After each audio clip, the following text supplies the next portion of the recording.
Safari ವಾಹನಗಳ ಮೇಲೆ ಆನೆ ದಾಳಿ ನಡೆಸಲು ಮುಂದಾದ ಘಟನೆ ನಾಗರಹೊಳೆ ಅರಣ್ಯದಲ್ಲಿ ನಡೆದಿದೆ. ನಾಗರಹೊಳೆ ಅರಣ್ಯ ಪ್ರದೇಶದ ಕುಟ್ಟ ರಸ್ತೆಯಲ್ಲಿ ಸಫಾರಿಗೆ ತೆರಳಿದ್ದ ಪ್ರವಾಸಿಗರ ಕ್ಯಾಮೆರಾದಲ್ಲಿ ಈ ದೃಶ್ಯ ಸೆರೆಯಾಗಿದೆ.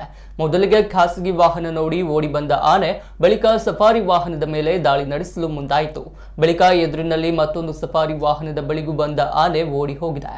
ವಾಹನ ಹಿಮ್ಮುಖವಾಗಿ ಚಲಿಸಿದ ಬಳಿಕ ಆನೆ ವಾಪಸ್ ಹೋಗಿದೆ ಎನ್ನಲಾಗಿದೆ.